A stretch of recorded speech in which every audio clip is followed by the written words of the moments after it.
이스라엘은 재정일치의 민족이었습니다.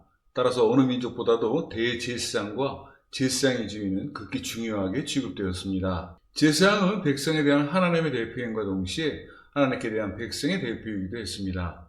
여기서는 먼저 제사장의 위임식에 관해 보겠습니다. 이 의식은 겉으로 보기에 을에 칠해지는 형식적인 제사로도 보이지만 제사와 정치가 일원화된 이스라엘에게 있어서는 실로 엄숙하고도 숙연한 것이었습니다. 나아가 이는 이스라엘의 생활 속에서 가장 중요한 문제로 다루어진 그야말로 그들에게 있어서는 최대의 행사였습니다. 제사장의 위임식은 크게 두 부분으로 구분할 수 있는데, 하나는 제사장의 임직에 관한 것과 다른 하나는 임직된 제사장의 재물봉헌 의식에 관한 것입니다. 앞의 것은 제사장의 계통을 이어받는 의식, 뒤의 것은 백성 전체에게 제사장의 임직을 선포하는 의식에 주안점을 두고 있습니다. 우리는 제사장의 임직에 관한 율법으로서 이미 출애굽기에서 그 대강을 살펴본 바 있습니다. 출애굽기 기록에는 모세가 하나님께 받은 율법이 역사적 사실로서 실현된 것을 기록하고 있는데, 각 기록의 구절마다 여호와가 모세에게 명하신과 같이라는 말로서 그 사실을 나타내 보이고 있습니다.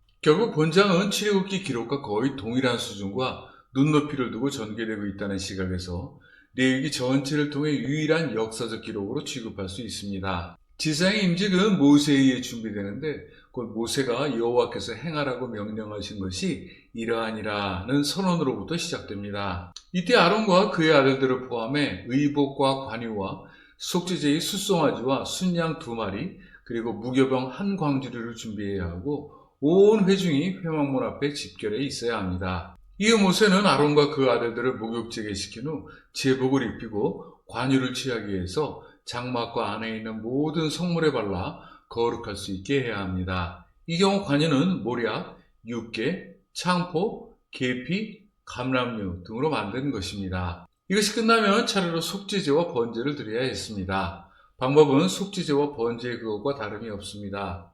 이 의식은 죄사함을 받고 헌신함으로써 비로소 하나님과 친교를 가질 수 있었다는 의미에서 매우 엄숙한 것이었습니다. 제사장의 임직식은 하나님께 드리는 화목제이기도 했습니다. 곧 제사장의 임직식은 하나님께 감사의 예물을 드림과 동시에 하나님을 감사의 자리에 초대하고 남은 제물을 하나님 앞에서 먹음으로써 하나님께서 이스라엘과 회식의 친교를 같이 하시기를 구하는 말 그대로 화목제로서에 치러졌습니다. 화목제로서 제사장의 임직식은 하나님과의 친교가 최우선이었으므로 먼저 몸을 정결하게 한 후 죄사함을 받고 하나님의 은혜에 힘입어 이스라엘을 대표하는 제사장의 지위를 부여받게 되는 것입니다. 기름을 붓는 의식으로 시작되는 임직식은 7일간에 걸친 축제로서 이후 이스라엘의 생활터전에 견고히 자리 잡게 됩니다. 지금 우리에게도 임직식이 있습니다. 목사, 장로, 안수집사, 권사 등의 직분이 수여되는 경우에 치러지고 있습니다. 이것은 이스라엘의 임직식에 비추어 참으로 엄숙한 것이면 물론이고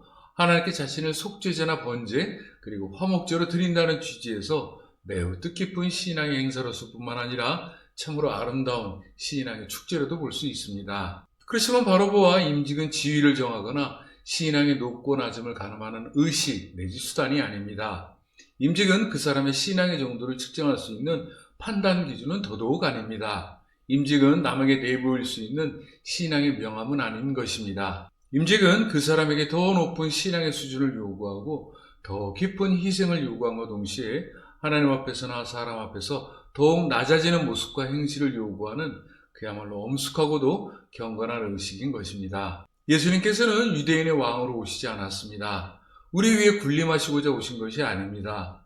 예수님께서는 금면류관을 머리에 두르시고 마치 애굽의 바로처럼 우리를 호령하시려고 오신 것은 더더욱 아닙니다. 만약 예수님께서 그렇게 오셨다면 제자들에게 적어도 모세가 가졌던 지팡이 하나씩은 거저주셨을 것이며 온과 부귀영화는 물론이고 예수님을 믿는 이스라엘에게 적어도 그들이 거할 집 한 채씩은 거저주셨을 것입니다. 죄사함에는 본래 지은 죄에 대한 대가가 필요합니다. 그 대가를 허락하는 것을 우리는 소위 용서라고 합니다. 그렇다면 사랑은 용서와 피를 나눈 형제지간이 됩니다. 왜냐하면 사랑이 없이는 용서할 수 없고 용서는 사랑을 조건에 붙여두고 있기 때문입니다. 번제, 속죄제, 화목제 등이 필요했던 이유가 바로 여기에 있었습니다. 그렇다면 또다시 이러한 제사들은 사랑을 위한, 용서를 위한 뜻깊고도 엄숙한 의식이 되는 것입니다. 예수님께서는 태생이 천한 말구 위에서부터 시작하셔서 제자들의 발을 씻기셨으면 물론이거니와 끝내는 가시멜로관을 머리에 두르시고 척박한 골고다의 구름을 거쳐 십자가에서 숨을 거두신 바 되었습니다. 사랑 때문이었고 또 용서 때문이었습니다. 당시 이스라엘의 대표로서 제사장의 임직은 아마도 이러한 것이었으리라 생각됩니다. 하나님께서 모세를 통해 제사장을 세우신 것은 그들로 하여금 이스라엘의 대표로서 보다 높은 신앙을 요구하신 것이지 그들에게 이스라엘의 머리 위에 굴림케 하시고자 세우신 것은 아니었습니다. 무릇 지도자는 특별한 사람이어야 합니다. 또한 남과는 다르게 학식과 경륜이 풍부해야 합니다. 그렇지만 지도자를 향한 하나님의 사랑이 우리를 향한 그 사랑보다 결코 더 귀할 것이라고는 생각할 수 없습니다. 왜냐하면 하나님의 사랑에는 크고 작음이 없기 때문입니다. 제사장의 임직식이 우리에게 주는 교훈으로 되짚어두겠습니다. 이윽고 7일에 걸친 성대한 임직식이 끝나면 아론과 그의 아들들은 새로운 제사장으로서 취임하게 됩니다. 그들은 우선 제사장이 된 자신들을 위해 하나님께 제사를 드리고 즉시 제사장직을 하나님의 존전에서 집행하게 됩니다. 여기서 그들이 드린 제사는 곧 이스라엘의 백성을 위한 제사이기도 했습니다. 왜냐하면 이스라엘의 새로운 지도자로 피택된 제사장이 그들 스스로를 성결케 하는 것은 이스라엘을 성결케 하는 것과 다름이 없었기 때문입니다.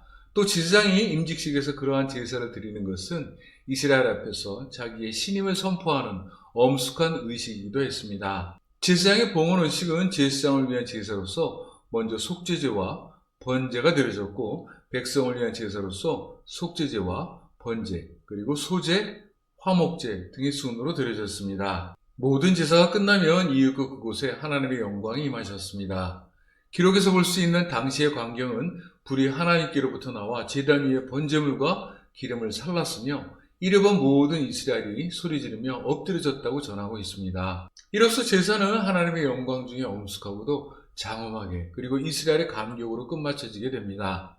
아론과 그 아들들은 이제 하나님과 이스라엘 앞에서 그 막중한 책임과 함께 취임하게 됩니다. 그러나 사람의 약점은 책임을 자기의 명예와 결부시켜 자기의 입신양명의 수단으로 삼기 십상입니다. 그 결과는 대체로 하나님의 존엄과 권능은 뒷전에 두고 자기의 명예와 권력을 앞세워 본연의 책임과 의무를 망각하게 되는 순으로 전개됩니다. 곧 사람이 중대하고도 막중한 책임을 부여받게 되는 경우 대체로 이 같은 망각의 죄를 범하기 십상인 이유가 여기에 있다고 할 것입니다. 하나님께서는 이 같은 죄의 죽임으로 응징하셨습니다. 그 대상이 된 희생제물이 곧 아론의 아들이자 이스라엘의 제사장으로서 나답과 아비후였습니다. 그들은 그들 임의로 각기 향로를 가져다가 하나님께서 이르신 바 없는 다른 불을 담아 하나님께 분향하게 되고 이에 즉시 불이 하나님 앞에서 나와 그들 모두를 사르게 되었습니다. 곧 그들은 화제에 관한 하나님이 명하신 명령을 무시하고 하나님께 드려야 할 화제가 아닌 다른 불을 드린 것입니다. 하나님께서 나에게 가까이 있는 자로 칭하신 제사장은 하나님과 가까이 있으면 있을수록 거룩한 하나님의 본성 앞에서 엄중하고도 막중한 책임을 져야 했습니다. 그럼에도 그들은 하나님의 거룩하심을 가볍게 깔보고 이를 무시했던 것입니다. 대가는 불로서 태워주는 죽음이었습니다. 이후 다시 보겠지만 제사장은 죽은 사람 곁에는 갈 수가 없었습니다. 그의 부모라고 해도 이는 마찬가지였습니다. 하나님께서 그들에게 주신 거룩함으로 인해 그들은 자신들의 몸을 더럽힐 수 없었기 때문입니다. 이스라엘 백성들 또한 죽은 자를 만짐으로 스스로를 더럽혀서는 안 됐습니다. 그렇지만 예외로서 부모나 형제자매나 그리고 처녀로서 아직 남편이 없는 자매를 위해서는 예외가 인정되었습니다. 그 예외를 제사장에게 용납하지 않은 것은 하나님 앞에서 그들의 신성함이 보다 막중하게 요구되었기 때문입니다. 지금 우리가 생각하기에 나답과 아비후의 죄는 그다지 중하지 않다고 생각할 수 있을 것입니다. 그렇지만 이스라엘의 입장에서는 대부분의 제사가 불로서 시작되어 불로서 끝난다고 할 때 그처럼 중요한 불을 그들 마음대로 다룬 것은 실로 막중하고도 엄청난 죄였습니다. 그래서 불로서 죽임을 당한 것이라 봅니다. 이러한 이유에서 나답과 아비후도 죽은 이후 시신의 수습은 아론 이외의 친척들로서 종형제들이 감당하게 되었습니다. 또한 아론과 남은 그의 자식들 또한 슬픔에 빠질 수도 없었습니다. 곧 나답과 아비후는 그들의 죽음으로써 이후 제사장의 직분을 행함에 있어 일벌백계의 예표가 되었을 뿐만 아니라 제사장의 성결을 위한 또 다른 규례를 탄생케 하는 계기가 됩니다. 제사장은 단지 제사만을 집행하는 직위는 아니었습니다. 그들은 이스라엘에게 신앙적이고도 도덕적인 판단 기준을 제공해야 할 뿐만 아니라 백성들에게 율법을 계도할 수 있는 정신적 지도자로서 바로설 수 있어야 했습니다. 그러기에 제사장은 포도주나 독주는 결단코 그들의 입에 댈 수 없었을 뿐만 아니라 머리 모양이나 수염이나 결혼이나 심지어 그들의 가족들도 일반 보통 백성들보다 한층 강화된 계율에 따라 구속되어야 했습니다. 앞서 이야기했던 바와 같이 교회의 직분자들은 그렇지 않은 보통의 신앙인이나 일반 초신자들에 비해 보다 철저하고 보다 막중한 신앙의 모범을 갖추어야 합니다. 그것이 직분의 본질이고 또한 책임일 것이기 때문입니다. 본편에서의 결론은 이하 신약의 말씀으로 대신해 두겠습니다. 아무 일에든지 다툼이나 허영으로 하지 말고 오직 겸손한 마음으로 각각 자기보다 남을 낮게 여기고 각각 자기 일을 돌볼 뿐더러 또한 각각 다른 사람들의 일을 돌보아 나의 기쁨을 충만하게 하라. 너희 안에 이 마음을 품으라. 곧 그리스도 예수의 마음이니 그는 근본 하나님의 본체시나 하나님과 동등됨을 취할 것으로 여기지 아니하시고 오히려 자기를 비워 종의 형체를 가지사 사람들과 같이 되셨고 사람의 모양으로 나타나사 자기를 낮추시고 죽기까지 복종하셨으니 곧 십자가에 죽으심이라.